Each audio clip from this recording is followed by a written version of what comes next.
Hello student, good afternoon. Class है आपकी BMW की basic of mechanical electrical engineering civil second semester का subject है ये।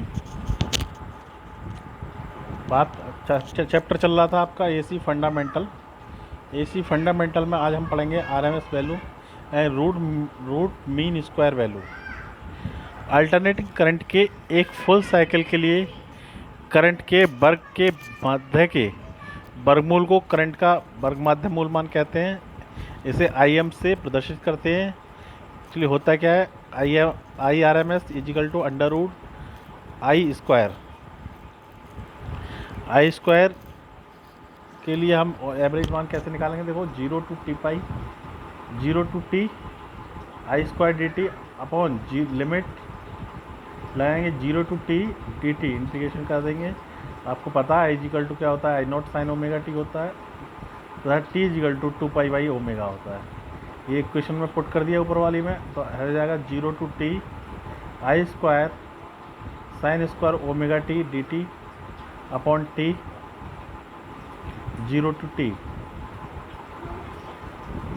आई स्क्वायर बाहर निकाल लिया, limit integration 0 to T sine square omega T D T upon T minus 0, नीचे लिमिट अप्लाई कर दी आपने, तो हो जाएगा I0 square 0 integration 0 to T sine square omega T D T upon T equal to पता है आपको 2 पाई बाई ओमेगा होता है, तो हो जाएगा I square omega I square upon 2 pi sine X का साइन स्क्वायर एक्स का इंटीग्रेशन क्या होता है, साइन स्क्वायर एक्स को हम लिख सकते हैं 1 minus cos 2 omega T, 1 minus cos 2 omega T by 2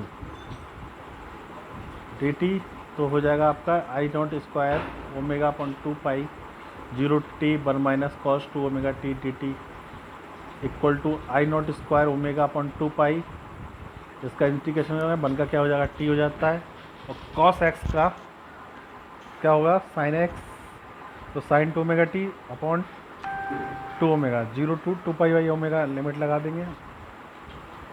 I0 square omega upon 4 पाई हो जाएगा,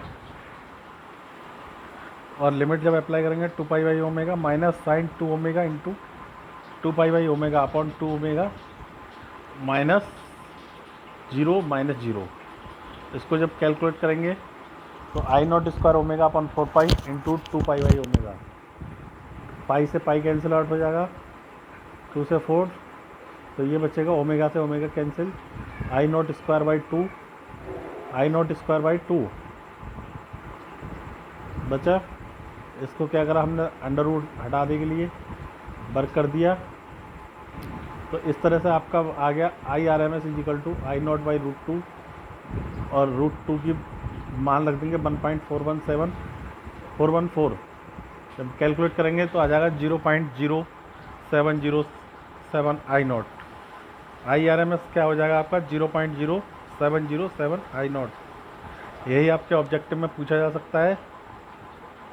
IRMS की वैल्यू कितनी होती है, याद रखना 0.707 I0, और वोल्टेज के टर्म में देखें तो VRMS equal to V0 by root 2 या 0.707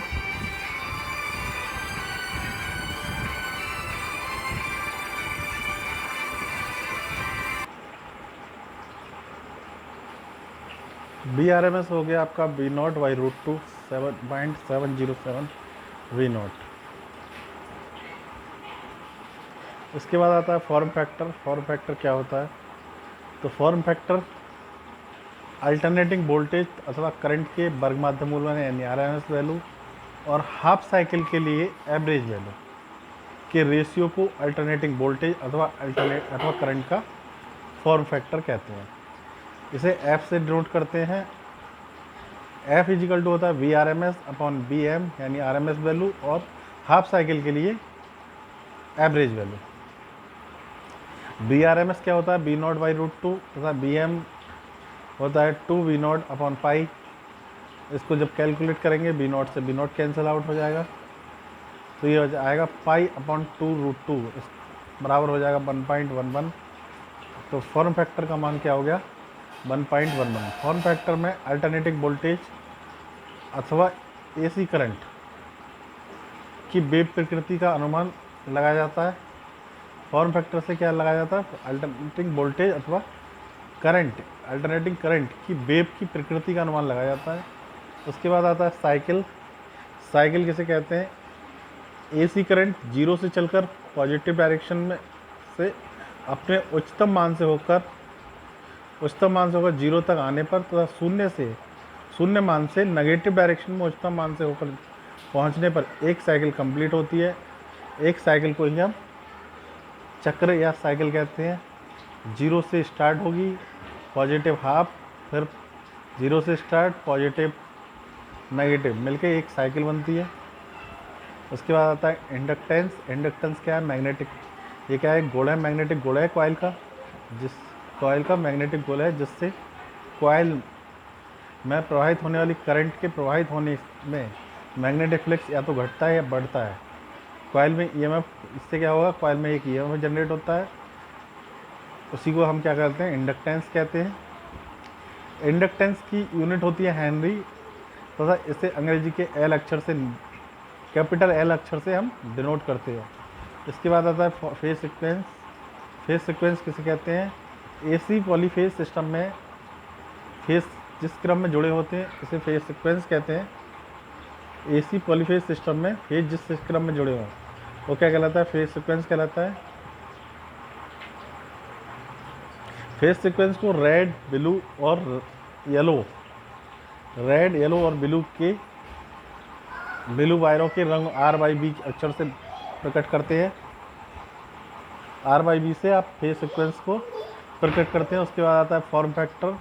फॉर्म फैक्टर किसे कहते हैं? ट्रू वैल्यू और एपरेंट वैल्यू, ट्रू पावर और एपरेंट पावर के रेशियो को फॉर्म फैक्टर कहते हैं। फॉर्म फैक्टर इजिकल टू होता है true power upon apparent power. True power होता है BI cos phi और एपरेंट पावर होती है BI। BI से BI कैंसिल आउट, क्या बचेगा? cos phi। तो cos phi को हम क्या कहते हैं? पावर फैक्टर कहते हैं। एसी सर्किट में पावर फैक्टर का मान शुद्ध रेजिस्टेंस तथा इम्पीडेंस के अनुपात के बराबर होता है। एसी सर्किट में पावर फैक्टर का मान शुद्ध रेजिस्टेंस तथा इम्पीडेंस के अनुपात के बराबर होता है। उसके बाद आता है peak factor. Peak factor alternating राशियों के मैक्सिमम मान तथा RMS मान के रेशियो को क्या कहते हैं? पीक फैक्टर कहते हैं। इसे KP से डिनोट करते हैं। KP इजिकल टू क्या होता है? Maximum value upon RMS value, यानी IM अपॉन IRMS बाई √2। ये हो गया आपका पीक फैक्टर। उसके बाद आता है phase relation. Same phasor relation किसे कहते हैं? अगर वोल्टेज और करंट में फेज डिफरेंस जीरो होता है तो वे दोनों, तो क्या होगा? इस समय वोल्टेज और करंट दोनों सेम राशि, एक ही राशि पर होंगे, तो इसको कहते हैं हम सेम फेजर रिलेशन। अगर हमारा फेज डिफरेंस जीरो हो तो वह फेज डिफरेंस तो क्या कहलाएगा? Same phasor relation. इसमें क्या करते हैं? वोल्टेज और करंट को हम एक ही लाइन पर शो करते हैं। लीडिंग, उसके बाद आता है लीडिंग फेजर रिलेशन। इस स्थिति में करंट I का मान महत्तम होता है, पहले प्राप्त होगा, उसके बाद वोल्टेज B का महत्तम मान प्राप्त होगा। यह स्थिति लीडिंग फेजर रिलेशन कहलाती है। इसमें क्या करते हैं? इस स्थिति में पहले क्या होगा? करंट का मान होगा, फिर वोल्टेज का मान होगा। इस स्थिति में लीडिंग करंट का पावर फैक्टर प्राप्त होता है। डायग्राम में देख लो, चित्र नंबर 4 में ये लीडिंग फेजर रिलेशन दे रखा है। उसके बाद आता है लैगिंग फेजर रिलेशन। इस स्थिति में पहले वोल्टेज B का मान प्राप्त होगा, उसके बाद करंट I का मान प्राप्त होगा।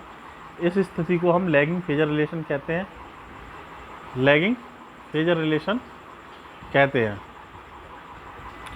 चित्र में देख रहा है, पहले वोल्टेज दे रखा है, उसके बाद करंट दे रखा है और फेज डिफरेंस दे रखा है आपका फाई फेज डिफरेंस दे रखा है।